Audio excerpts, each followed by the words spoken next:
جس طرح social media نے ہمیں ڈسٹریکٹ کر دیا، ہمارے خیالات ہی کہیں اور چلے گئے، ذہن و دماغ لوگوں کے معاف ہو گئے ہیں، سارا دن موبائل پر بیٹھے ہیں، کبھی یوٹیوب ہے، کبھی فیس بک ہے، کبھی انسٹاگرام ہے، پتہ نہیں کون کون سی ریلز اور ویڈیو میں کسی کو موبائل دے دو، انٹرنیٹ دے دو، اس کو کمرے میں بند کر دو، اس کو نہ کھانے کا ہوش رہے گا، نہ پینے کا ہوش رہے گا، نہ سوتے لو،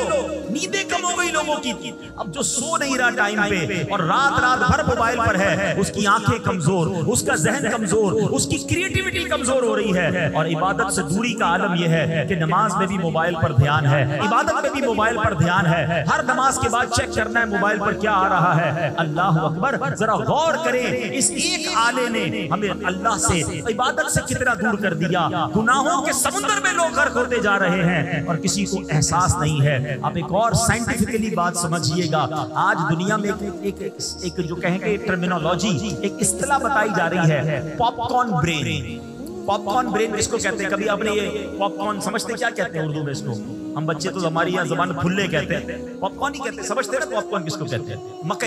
مکئی جو بچے پھلا کے کھاتے ہیں نا، جس کو تھوڑا سا پکائیں تو پھول جاتی ہے، تو جب یہ پاپ کارن ہوتا ہے نا تو آپ نے دیکھا ہوگا یہ اچھل رہا ہوتا ہے، جب یہ پکتا ہے تو یہ اچھلتا ہے۔ فرمایا سوشل میڈیا نے سائنٹیفکلی ٹرمینالوجی آئی ہے کہ اس دماغ کو پاپ کارن برین بنا دیا ہے۔ دماغ کا دیکھیں، آپ ایک بات سمجھیے گا، بڑی لاجیکلی بات سمجھا،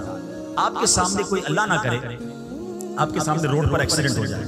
اور کسی کی اللہ نہ کرے تکلیف اس کو پہنچ جائے، ٹانگ وغیرہ ٹوٹ جائے، کتنے گھنٹوں تک، کتنی دیر تک آپ کے دماغ میں یہ اثر رہتا ہے؟ آپ افسردہ رہتے ہیں، آپ کے دل پہ تکلیف ہو رہی ہوتی ہے کہ یار کسی مسلمان کے ساتھ برا ہو گیا، ایسا ہی۔ اچھا، اسی طرح اگر آپ کے سامنے کوئی خوشی کی خبر آ جائے، ماشاءاللہ کسی کے بچے کی ولادت ہو یا کسی کی شادی ہو، دوست کو کوئی بڑی خوشی مل جائے، تو کتنی دیر تک آپ بھی خوش ہو رہے ہوتے ہیں، آپ انجوائے کر رہے ہوتے ہیں۔ ہم انسان ہیں نا، ہمارے دماغ اور دل پر واقعات کا اثر پڑتا ہے اور وہ اثر کافی دیر تک رہتا ہے، یہ نیچرل ہے۔ لیکن سوشل میڈیا پہ کیا ہو رہا ہے؟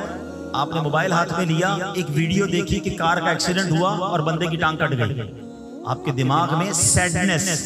افسردگی آئی،